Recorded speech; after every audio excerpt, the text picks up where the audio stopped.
जय हिंद साथियों, मैं रामू मौर्य आप सभी लोगों का एथिक्स क्लासेज में स्वागत करता हूं। जैसा कि आपको पता है, यूपी पीरी एग्जाम, आरपीएफ जैसे एग्जामों के लिए हमारे द्वारा प्रैक्टिस सेट चलाया जा रहा है। तो उसमें आज हमारा तीसरा प्रैक्टिस सेट है। तो आइए देखते हैं आज का हमारा पहला क्वेश्चन क्या है। चलिए देखते हैं। रुपए 8500 रुपए की धनराशि साधारण ब्याज पर 5 वर्षों में 11,900 हो जाती है। यदि ब्याज दर में 3% की वृद्धि हो जाए तो उस अवधि में प्राप्त होने वाली धनराशि ज्ञात कीजिए। अर्थात कोई धनराशि है, कितने 8500 रुपये, कितने वर्ष में 5 वर्ष में कितने हो जाती है 11,900।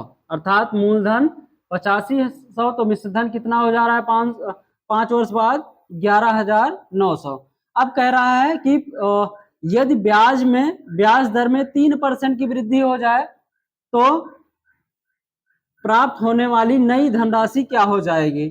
तो ध्यान दीजिए, अगर जबकि अवधि वही है, अर्थात समय वही है 5 वर्ष, तो एक साल में अगर 5% ब्याज वृद्धि, 3% की वृद्धि हो रही ब्याज में, तो 5 साल में कितना हो जाएगा 3 गुणे 5, 7, कितना परसेंट मिलेगा अधिक, 15% ब्याज अधिक मिल जाएगा। तो धनराशि कितना है 8500।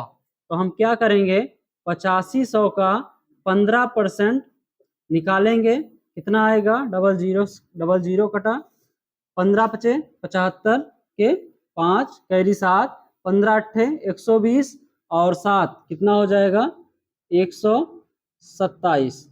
अब 15% यही धनराशि का निकाल के हम पहले वाली मिश्रधन में जोड़ देंगे, वही हमारा नई धनराशि हो जाएगी। तो प्लस कितना 1275 कर देंगे, 5 7 9 2 11 और 1 1 2 1 3 1, अर्थात कितना है दोस्तों 13,175 रुपया, जो कि हमारा कौन सा ऑप्शन दिया गया है, ऑप्शन नंबर बी। आइए दोस्तों नेक्स्ट क्वेश्चन, आज का क्वेश्चन नंबर 2 देखते हैं हम लोग क्या है। एक समलंब का क्षेत्रफल 180 वर्ग सेंटीमीटर है और दो समांतर भुजाएं 28 सेंटीमीटर और 12 सेंटीमीटर हैं। इन समांतर भुजाओं के बीच की दूरी पूछ रहा है। तो आइए देखते हैं समलंब क्या होता है। तो समलंब, ध्यान दीजिए, एक ऐसी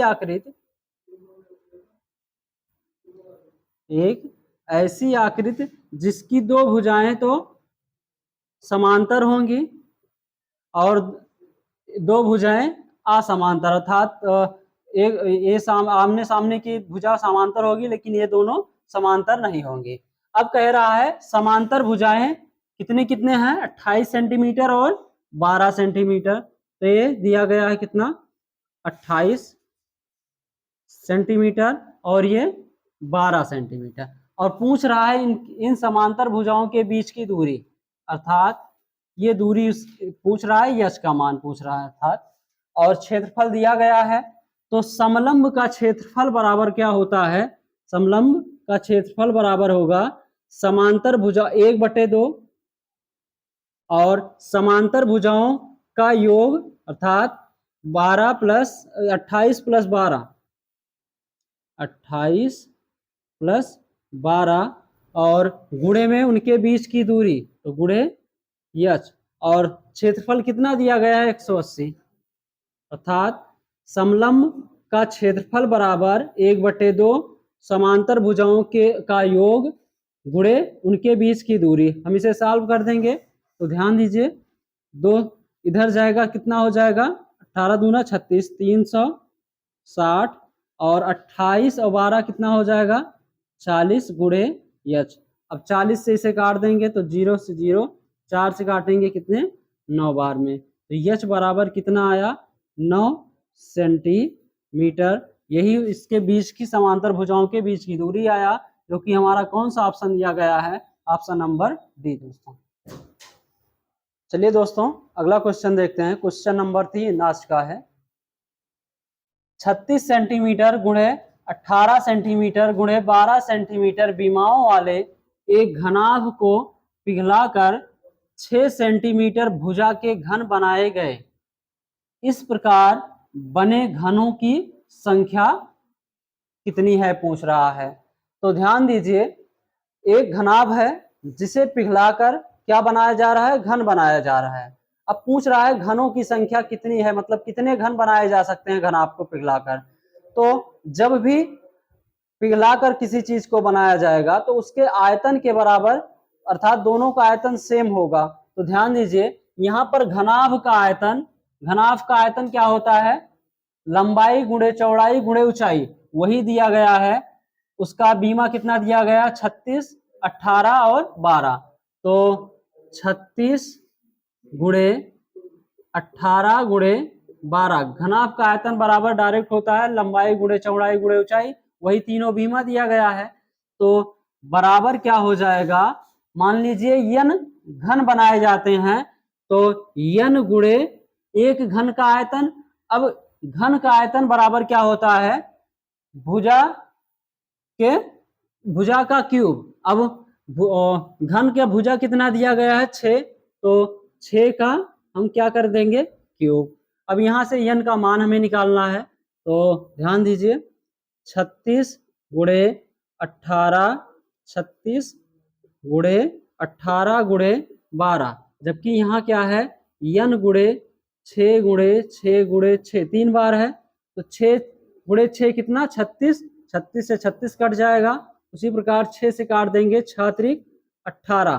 तो यन बराबर क्या मिला दोस्तों, 12 गुणे 3 36, अर्थात कुल 36 घन बनाए जा सकते हैं, जो कि हमारा ऑप्शन कौन सा है, ऑप्शन नंबर डी साथियों। चलिए दोस्तों अगला क्वेश्चन नंबर 4 हम लोग देखते हैं आज का क्या है। ए बी की तुलना में 3 गुना कार्यकुशल है।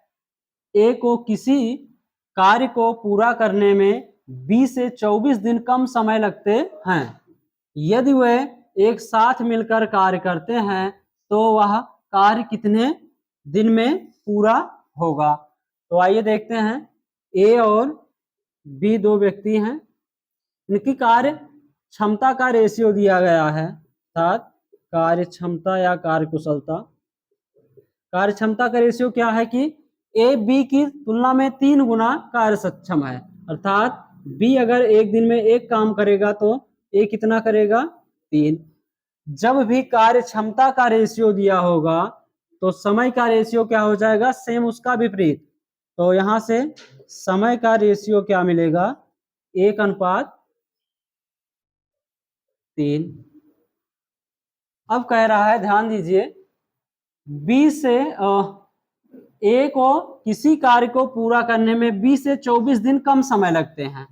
ए को किसी काम को करने में 20 से 24 दिन कम समय लगते हैं, जबकि यहाँ अनुपात में कितना समय कम लग रहा है, 2। तो 2 का मान कितना दिया गया है, 24 दिन। तो यहां से 1 का मान निकालेंगे तो क्या आ जाएगा, 12 दिन, अर्थात एक रेशियो का मान कितना आया, 12। तो हम अगर ए का निकालें कि कितना दिन में टोटल काम समाप्त कर सकता है, तो यहाँ से ए का कितना दिन आएगा, 1 गुणे 12, 12 ही आ जाएगा, अर्थात ए अकेले 12 दिन में समाप्त करेगा। लेकिन जब बी की बात करें तो बी कितने दिन में समाप्त होगा, 1 का मान अगर 12 है तो 3 का मान कितना हो जाएगा, गुणे 12, 36 दिन। अब कह रहा है दोनों मिलकर उसे कितना दिन में समाप्त कर सकते हैं। अब यहां से अकेले अकेले तो मिल गया, लेकिन दोनों मिलकर अगर निकालना है तो ध्यान दीजिए, अब ए और बी, ए कितने दिन में, 12 दिन में, जबकि बी वही काम 36 दिन में।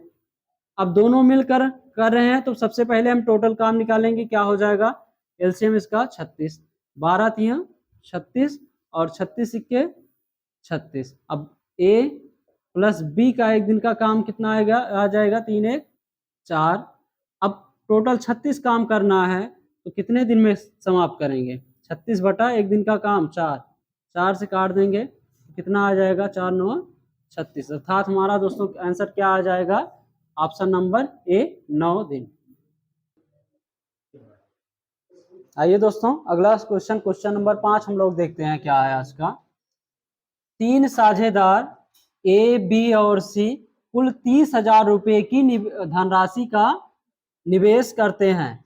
वर्ष के अंत में लाभ के रूप में ए को 20,400, बी को 25,500 और सी को 30,600 प्राप्त होते हैं। ए और सी द्वारा एक साथ कितनी राशि का निवेश किया गया था।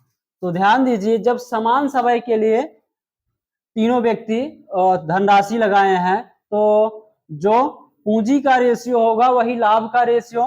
तो हम यहाँ से लाभ का रेशियो तो निकाल सकते हैं, जो वही क्या हो जाएगा, पूंजी का रेशियो। तो ए, बी और सी, अब इनके लाभ का रेशियो और लाभ कितना कितना है, ए को 20,400, जबकि बी 25,500 और सी 30,600। अब इनके लाभ का जो रेशियो होगा उसी रेशियो में पूंजी वो लगाए होंगे, क्योंकि समान समय के लिए है तो हम निकाल देंगे इनका रेशियो। ध्यान दीजिए, 00 सब में है, हम काट देंगे। कितने से और कटेगा, 4 2 6, 6 से सारी संख्याएं कट रही हैं तो काट देंगे।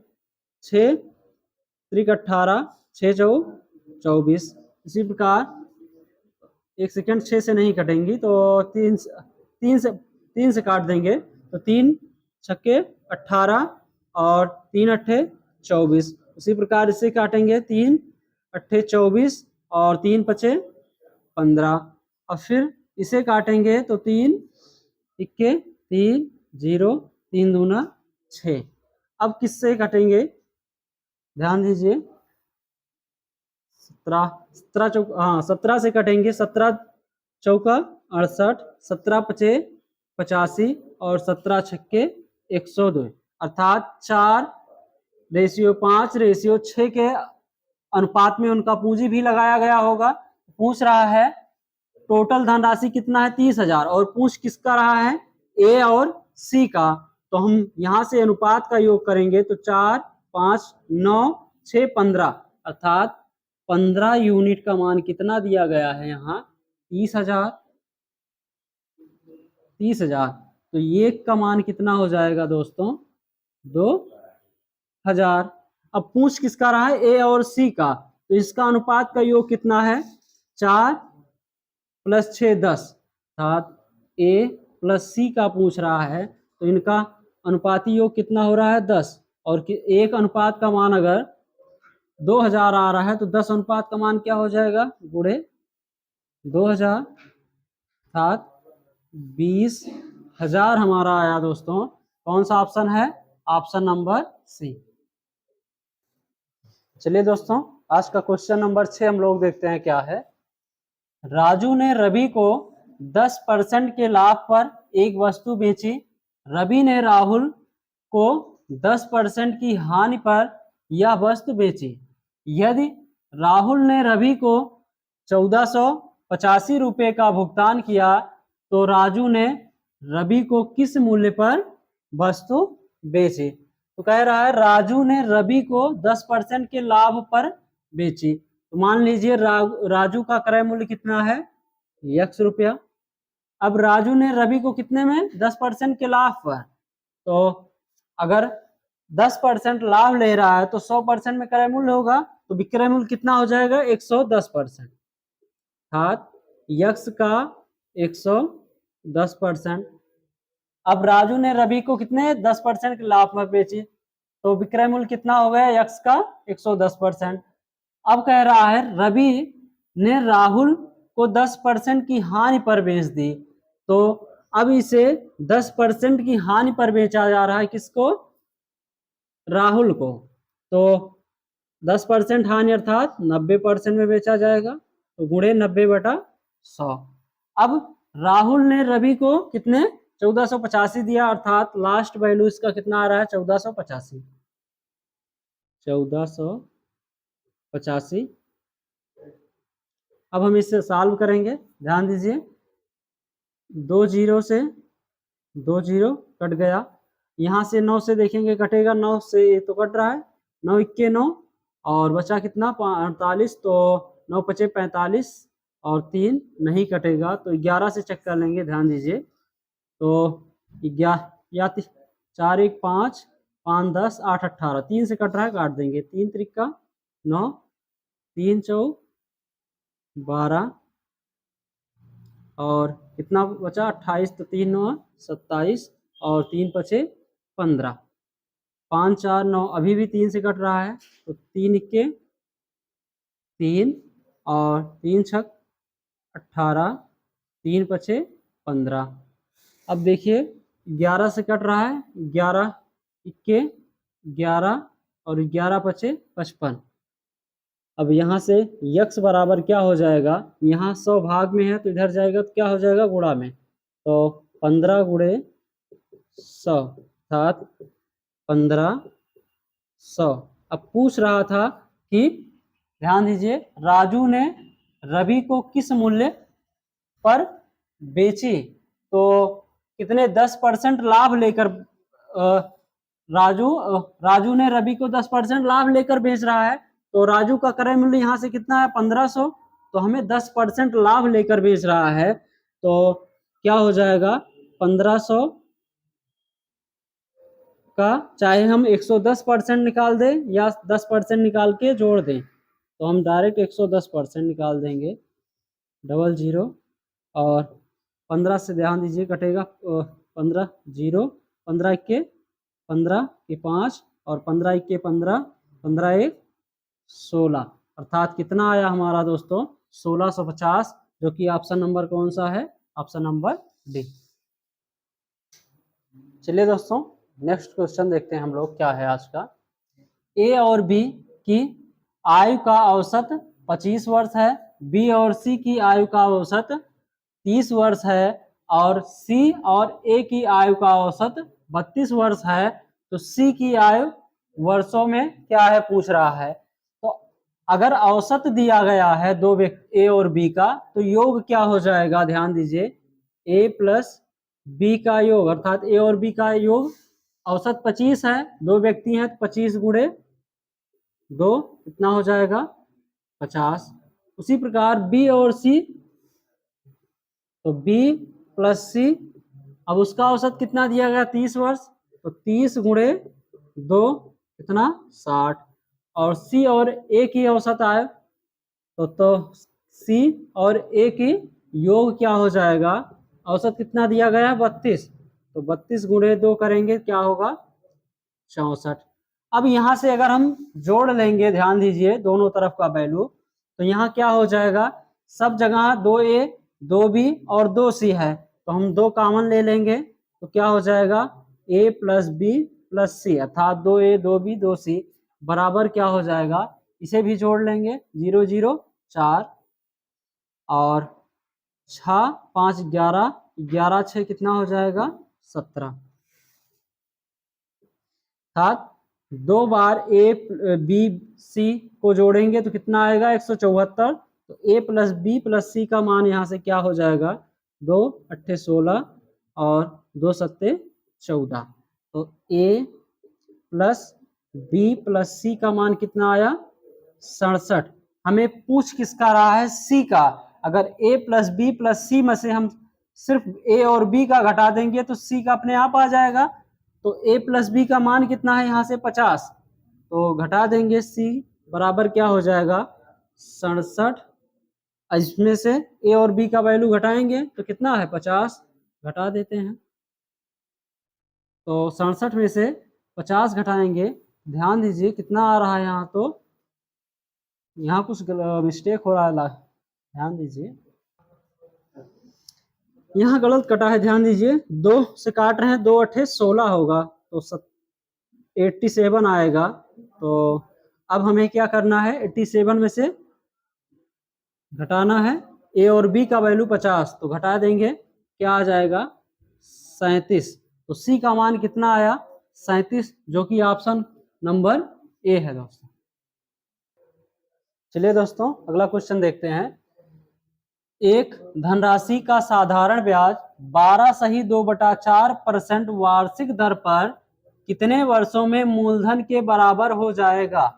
अर्थात मूलधन के बराबर साधारण ब्याज पूछ रहा है, कितने वर्षों में हो जाएगा, और रेट कितना है 12 - 2/4%। अगर मूलधन के बराबर ब्याज हो जाएगा, अर्थात मूलधन अगर 100% में है तो ब्याज भी 100% मिल जाए तो क्या हो जाएगा, मूलधन के बराबर ब्याज मिल जाएगा। अगर हम सूत्र से अगर देखेंगे इसे पहले, एसआई बराबर क्या होता है, पीआरटी अपॉन 100। अब मूलधन के बराबर क्या मिल रहा है, ब्याज। तो मान लीजिए मूलधन पी है तो पी ब्याज भी मिलेगा क्योंकि उसके बराबर है। तो पी बराबर मूलधन पी, आर कितना दिया गया, 12 - 2/4। तो इसे हम क्या कर सकते हैं, दो कट जाएगा, 2 के 2, 2 दूना 4, अर्थात 12 1 तो 12 दूना 24, 1 25/2, 25/2। और समय पूछ रहा है तो मान लीजिए टी समय में, बटे में क्या रहता है 100, तो 100 रख देंगे, यहाँ से काट देंगे 25 चौके 100, और पी से पी कटा तो 4 दूना 8, टी बराबर क्या आया 8 वर्ष। या फिर दोस्तों हम इसे ऐसे भी सॉल्व कर सकते हैं, मूलधन कितना मिलेगा, अगर ब्याज साधारण ब्याज के मूलधन के बराबर मिल रहा है, अर्थात 100% ब्याज मिलेगा, 100% ब्याज मिलेगा। एक साल में कितना मिल रहा है, 12 - 1/2, तो 12 दूना 24, 1 25/2।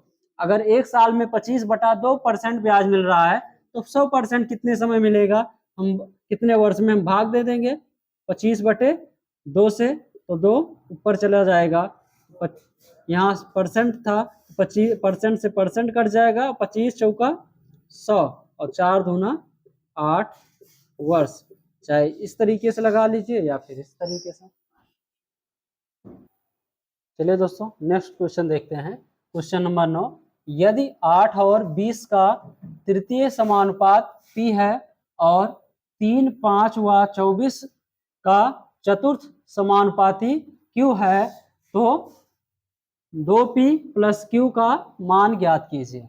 8 और 20 का तृतीय समानुपाती P है, तो तृतीय समानुपात बराबर क्या होता है, मान लीजिए तो दूसरी संख्या का स्क्वायर बटे पहली संख्या, तो दूसरी संख्या क्या है 20 का स्क्वायर, तो 20 गुणे क्या हो जाएगा 20, अर्थात 20 स्क्वायर अपान ए होता है, तो अपान ए, तो क्या हो जाएगा 8, यहाँ से काट देंगे 4 दूना 8, 4 पंचे 20, 2 से काटेंगे इसे, 2 दहम्मा 20, तो क्या आया पी का मान यहाँ से 10 × 50, अर्थात पी का वैल्यू कितना आया 50। अब यहाँ से कह रहा है 3, 5 व 24 का चतुर्थ अनुपात पूछ रहा है। 4 संख्याएं हैं 3, 5 और 24, अगली संख्या मान लीजिए चतुर्थ अनुपात कह रहा है तो यक्स मान लेंगे। तो यक्स का मान यहाँ से निकालना है, यक्स की जगह पे क्या दिया गया है, क्यू दिया गया है, तो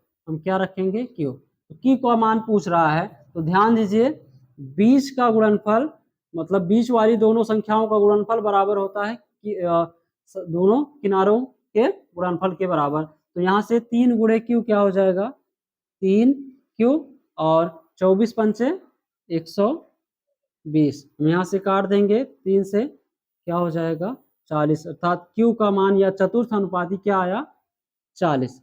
अब हमें पूछ क्या रहा है 2P + Q का मान, 2P + Q। अब P का मान कितना आया है 50, तो 2 गुणे 50 और Q का मान 40, तो यहाँ से 50 गुणे 2 100 + 40 क्या हो जाएगा 140, जो कि हमारा कौन सा ऑप्शन है, ऑप्शन नंबर ए। आइए दोस्तों आज का हमारा अंतिम क्वेश्चन है क्वेश्चन नंबर 10। दो समरूप त्रिभुजों के परिमाप क्रमशः 36 सेंटीमीटर और 24 सेंटीमीटर हैं, उनके क्षेत्रफलों का अनुपात क्या होगा पूछ रहा है। ऑप्शन 2:3, 6:13, 9:4 और 35:24। तो जब दो समरूप दिए गए हों और उनके परिमाप और क्षेत्रफल में संबंध क्या होता है, ध्यान दीजिए परिमाप